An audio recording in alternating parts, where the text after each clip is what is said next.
Extinction begins.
Hi, my name is Joe. I'm one of the coordinators for Extinction Rebellion in Chicago.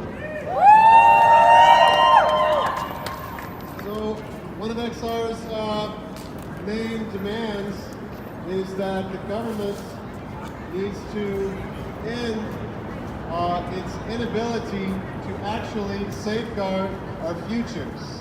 And the way that we do that in Extinction Rebellion is we commit ourselves to acts of nonviolent civil disobedience and direct action, because we know that after 30 years of talk and negotiations and sustainability and nonsense, it's gotten us nowhere except for closer to the cliff of complete annihilation of all species, including our own.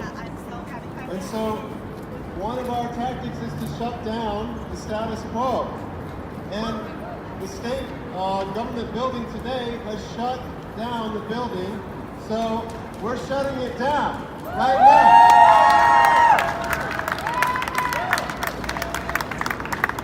Because part of our message is to deliver as close as we can to Governor Pritzker, who often gets touted as a very progressive governor, and we think that he's doing a lot of good things, but Governor Pritzker is also a billionaire.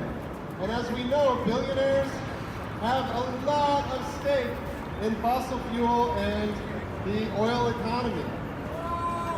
And so there's a conflict of interest that cannot be trusted.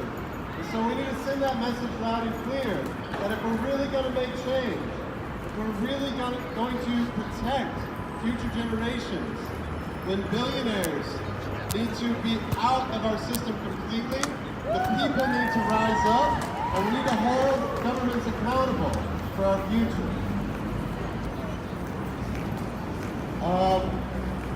Last Friday, 2 of our members, myself included, myself and another member, chained our bodies to the door of a fossil fuel conference here in Chicago.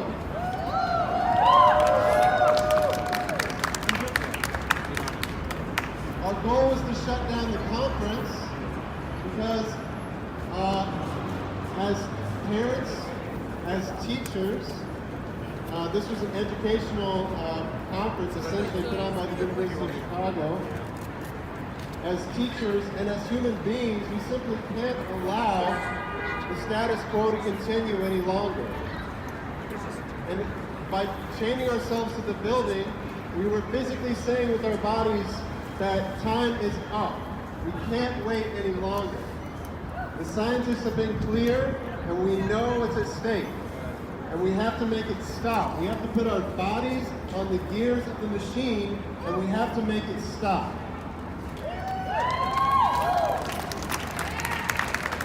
So, with that in mind, I'm going to bring up one of our first speakers. Part of our message in stopping that conference was to start the conversation with universities like the University of Chicago to demand that they divest all of their fossil fuel interests. In the case of the University of Chicago, it's $7.6 billion in oil money. And those kinds of partnerships need to end. And so with that in mind, I want to bring up Amelia Deal from Rising Tide North America.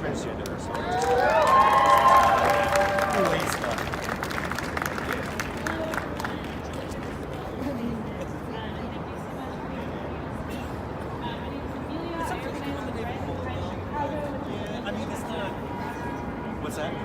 Rising Tide North America, which is also a global organization working to address root causes of climate chaos. And we're working right now on a campaign to get Chase Bank to invest in fossil fuels. Just last Wednesday was the natural day of action to shut down Chase Bank across the country. Dozens of cities participated in this, and we delivered letters to the Midwest director, urging them to pull all of their assets out of oil and gas. Chase Bank is the worst offender when it comes to the banks. They funneled over $195 billion into the fossil fuel industry just in the last 3 years, which, mind you, was after the Paris Agreement was signed, a voluntary agreement to keep the target of rising temperatures below 1.5 degrees. So I urge you, whether or not you are a Chase Bank customer, to move your money. None of these pipelines are possible without these huge investments from banks. Whether it's Keystone, Apple, they all need huge investments from banks, whether it's Chase, Wells Fargo, any of these other ones. And there is a precedent for this. Several other banks have pulled their money. This is a very possible campaign. Move your money to a credit union. Write letters. Join our campaign. Banks won't listen to morality, but they will listen to money. And our campaign is also standing in solidarity with Indigenous and other frontline folks who have called for this as a priority in a just transition. In the words of the Climate Justice Alliance, we know that transition is inevitable, but justice is not. And we need, all of us here need to make sure that justice is part of the future and of the way that we move forward in this time of climate chaos. We must stand with the leaders on the front lines who are feeling the worst effects of climate change right now, and feeling the worst effects of colonialism and white supremacy. All of those isms for years and years and years, and this has to stop. So please, move your money. Join the movement. Thank you.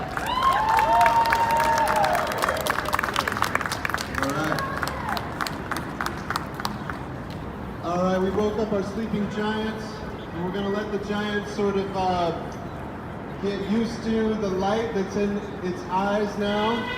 Later, we're going to be carrying this thing around, so stick around for that. But next up, we want to hear from Catherine Bunton. She's from the Chicago Area Peace Action. Catherine.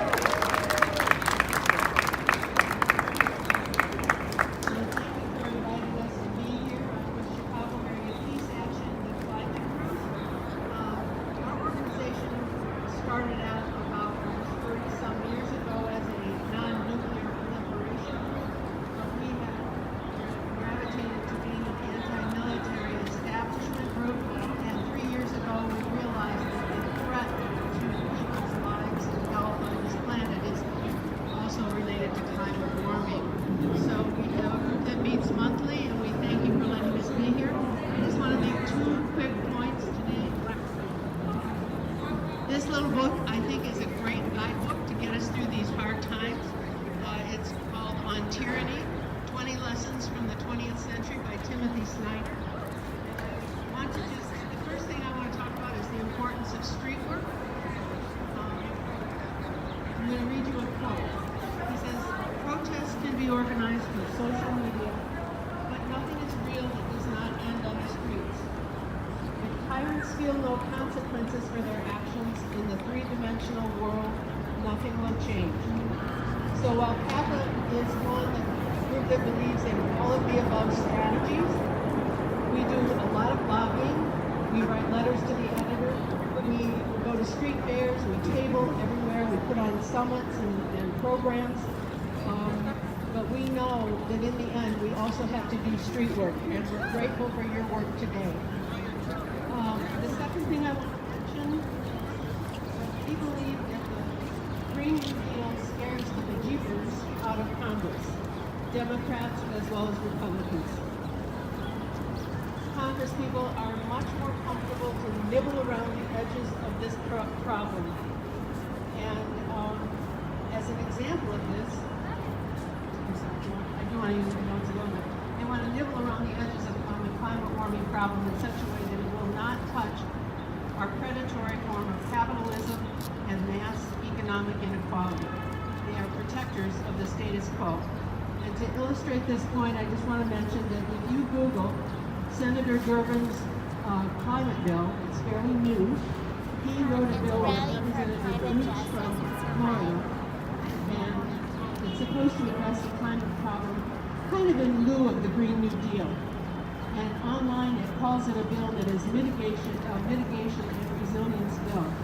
But that is very misleading, if not dishonest.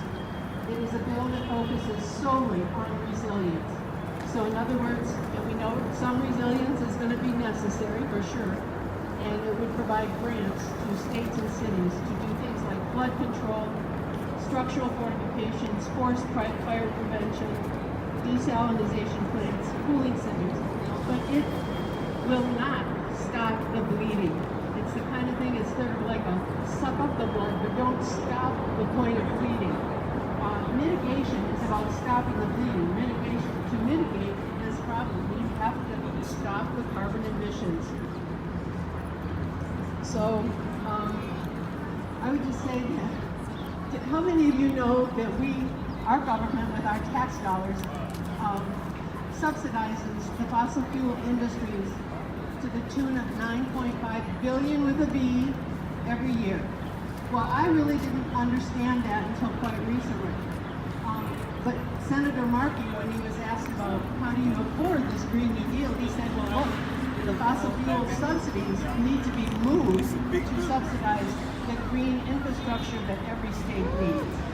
So I think this is a great reason to be calling not just Durbin, but all of their offices to say, your bills need to match the size of the problem. And this bill doesn't touch mitigating climate warming. So I advise, I do it myself, put their phone numbers in your contacts, call them regularly, and you can be very polite and very professional and just say, your bills do not match the problem. We are not happy with your bills. So thank you for inviting us. Those are just a few things that I was hoping to say today. Thank you so much.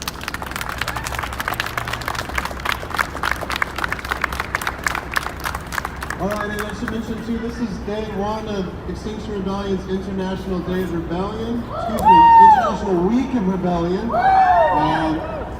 Definitely check out. We're just one part of a constellation of XR chapters all over the world, in every continent, and increasingly every country.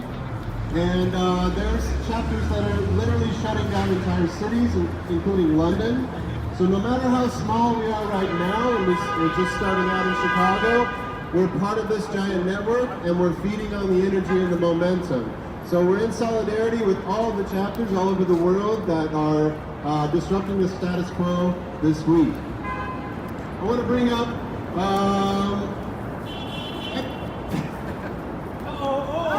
Nico, who's going to spit some rhymes for us. Yeah! One time for Extinction Rebellion, guys. One time.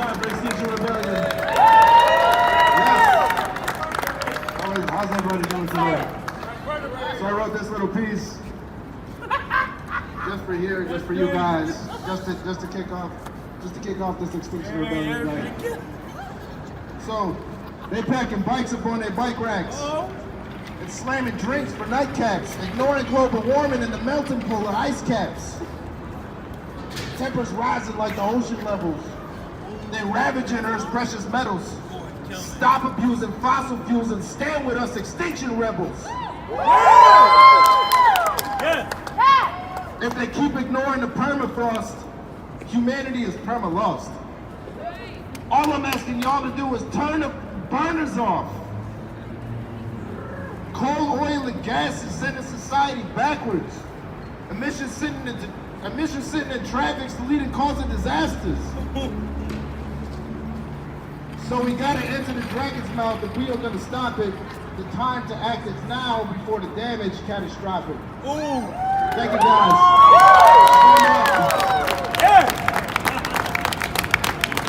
And here we go.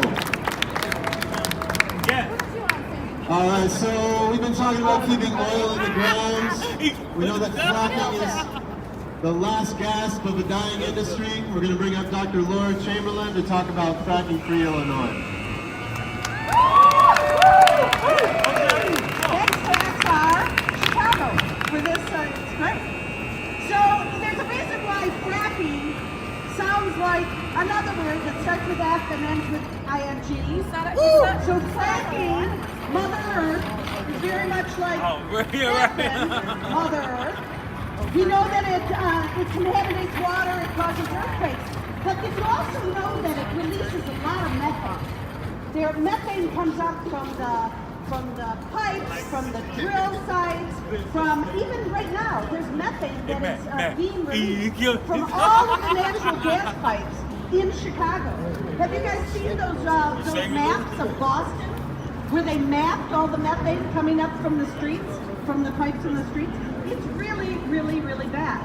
So we have to stop fracking, and we have to stop using what some legislators call a cleaner fuel, which is natural gas, right? Okay, so I want you all to take out a pen. Take out a pen. You too. Will you take out a pen? Okay, take out a pen, piece of paper, because I'm going to give you the number to Springfield, because we don't know exactly what Pritzker is going to do, but we do know what the fossil fools in the General Assembly have done, and they have allowed fracking to start in Illinois. They're totally on board pipelines, they're totally on board other fossil fuel infrastructure, so we need to call Springfield, okay? And that is your Illinois senator and your Illinois representative. So the number to Springfield is 217-782-2000. One more time. So 217-782-2000. And that is the Springfield operator. So if you don't know your Illinois representative or your Illinois senator, you can give them your address and they will put you in touch with us. They'll just put you right through to their office. Because we gotta call on some bad bills. Do you guys know about the critical infrastructure bill? Yeah, this is a bad bill. This is a bill to raise the felonies to a class 1 felony for protest on any fossil fuel infrastructure. And guess what? It passed the lousy House. God dang House. It's already passed. So you got to call your Illinois senator. And the number on that bill is HB 1633. HB 1633. Call your senator and tell him to vote no. And if you can, put it in your speed dial, because you're going to want to call like every day. Okay? Vote no on the critical infrastructure bill, HB 1633. Then there's another fracking bill that is, we wanted passed. We wanted it passed in the Senate. It's an eminent domain bill. You know how they go in and they take people's land for this shit, right? To frack it, for the pipelines, okay? So this was an eminent domain to make it easier for the property owners to fight back. And so you're gonna ask your Illinois senator to also be in support of SB 1527. SB 1527. Okay, and then I'm going to go through a bunch of fracking bills that we wanted passed in the House, and Madigan sits on these bills. He takes them into his committee, Rules Committee, and he sits on them and he doesn't let them go, okay? So you're going to call your Illinois representative, and I'll just flip through the numbers, okay? You are going to ask them to push HB 282. That is a transparency bill. It's like, please let us know what kind of poisons you're putting in our ground, right?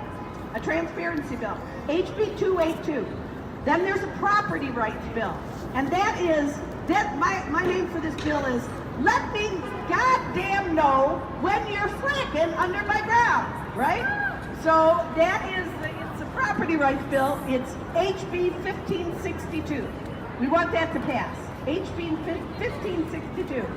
Then there's a local control. If you are a county, you should be able to vote to keep the frackers away, right? So that is HB 3383. HB 3383, we want that to pass. And then, last but not least, we want to ban fracking, right? Woo! So we want to pass HB 3386. HB 3386. So you're for all of those House bills, and you're against that critical infrastructure, HB 1633. It started in the House, it already passed, but you're calling your senator, and you're calling your senator to vote for the eminent domain, SB 1527. Did you get all that? Yeah. Woo! Thank you so much.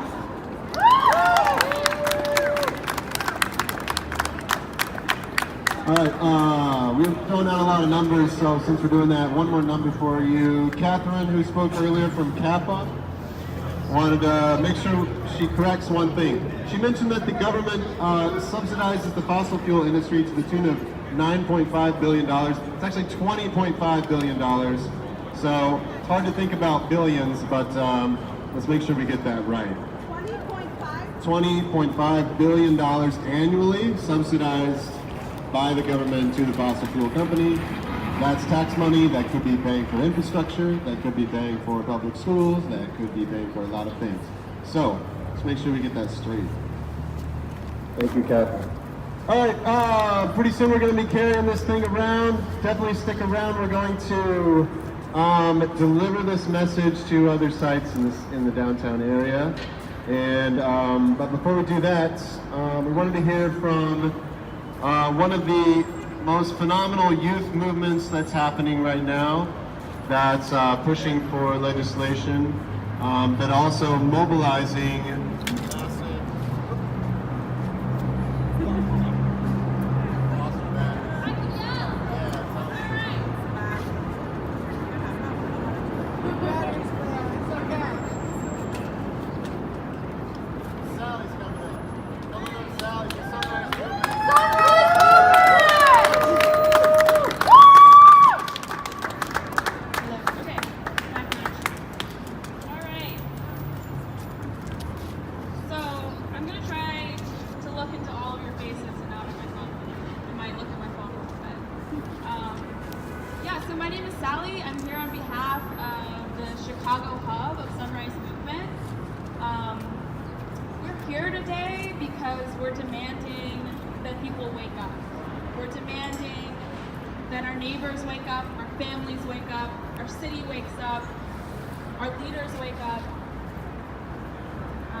Something that I deeply appreciate about the Extinction rebellion movement is that they hold space for the real grief that surfaces when you consider what it means for our climate to be collapsing.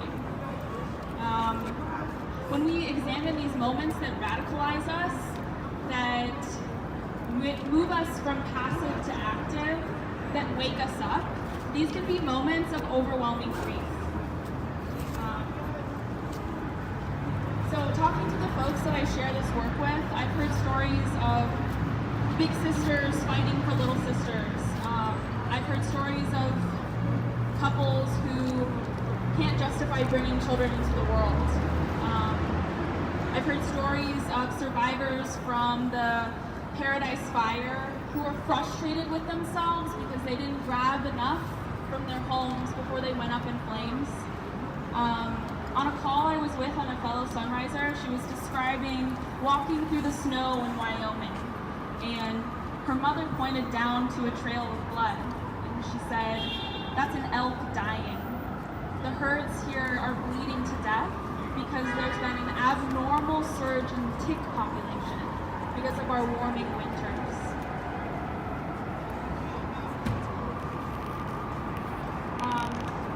So we're here today because we've all had those moments of reckoning, right? Where we realize we have something to lose, or we have lost something. And that we deserve a livable future, and that we can have a livable future.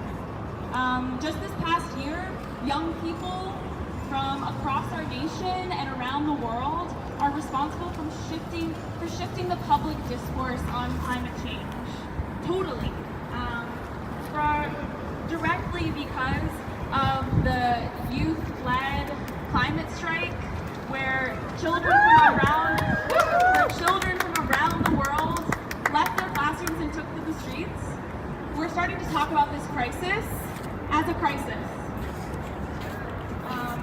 And here in Chicago, it's because of tireless efforts like the Ready for 100 Chicago Collective, made up of the Illinois Sierra Club, the Blacks in Green, Jobs to Move America, that our city council just passed Resolution 2019-157, making Chicago the largest city in the United States to commit to transitioning to clean and renewable energy by 2030.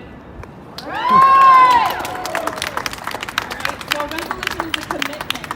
It's a statement of our moral principles. But the road is long. And so we're out here, we're demanding that we no longer live in a political economy where people or places are disposable. We're demanding that we wake up.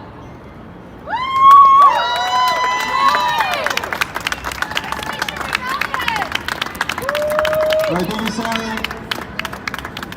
Our last speaker's coming up, and I just want to say thanks for everybody coming out. And do stick around for some music. We've got a band that's going to inspire us to get on the move and march around. But before we do that, our last speaker is an award-winning journalist, historian, author. Has written recently some beautiful pieces that include Extinction Rebellion's work for Counterpunch and Truth Dig. So let's bring up Paul Street, everybody. Thanks, John. Prepared comments. I listen to everybody. I pretty much got rid of them, which is good. First of all, shout out to the guy that's got refused fascism on his front shirt. I call it eco-fascism. We're living under eco-fascism. Sometimes I call it fractism. Solidarity, power to the people, power to the earth, power to the commons. Solidarity with the people in London right now, and the other people in the cities. We're just getting started, but we're going to get there. We're going to catch up with them. At the same time, Chicago, don't forget who you are. This is the city that brought May Day to the world. The Workers' Day. But May Day wasn't just the Workers' Day. You know, give the old bumper sticker if thank you union if you for the weekend. If you ever enjoy yourself on the weekend. It was also the celebration of nature at the same time, and they overlapped with each other. May Day 1, the Workers' Day. May Day 2, the celebration of nature and the commons and the earth that we all share, that we all depend on. There's another meaning of May Day. It's French translation for help me. Mayday, we're going down. The plane is going down. Mayday, mayday, the plane is going down. The planet is going down, people. Make no mistake. This is the issue that you're here on right now. There's 50, 60 of us. Someday there's going to be 500 of us, and there's going to be 1,000 of us and more. This is, make no mistake, the biggest issue of our or any time in human history. There's a lot of things that a lot of us progressives and leftists care about: social justice, fascism, racism, mass incarceration, extreme economic inequality, all of that. None of it's going to matter. We're just going to be arguing about how to more equitably slice up a poisoned pie.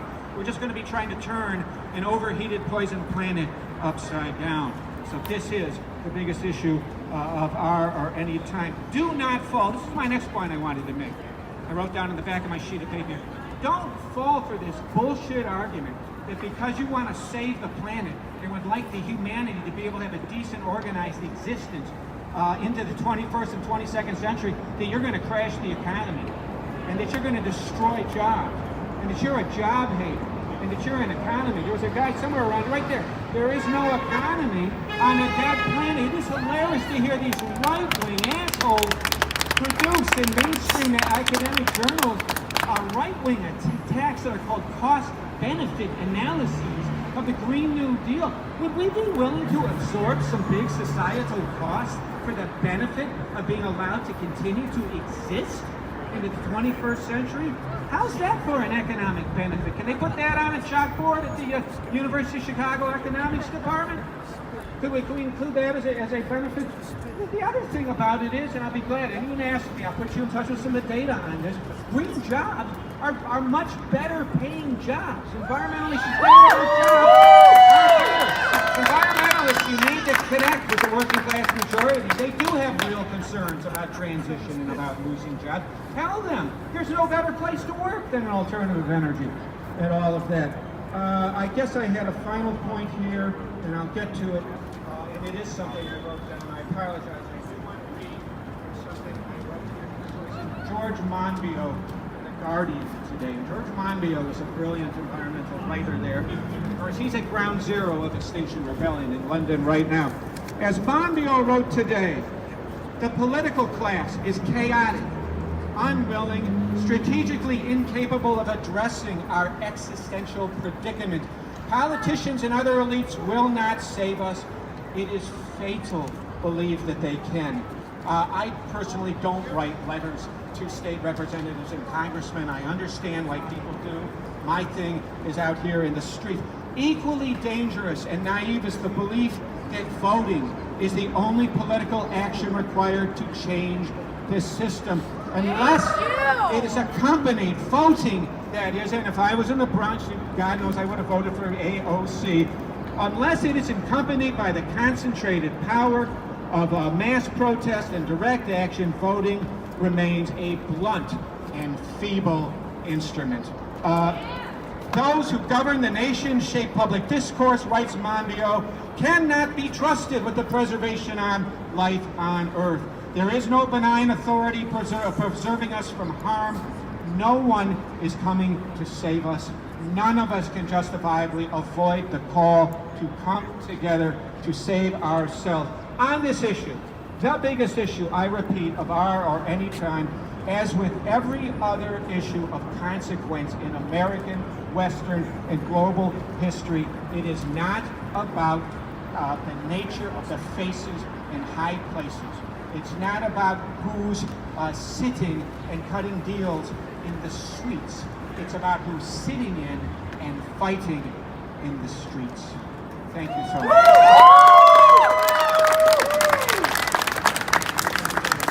Thank you, Paul Street. All right, so we got a band coming up. Stick around. We're going to resurrect this sleeping giant and get on the move. So stick around. Thank you, guys.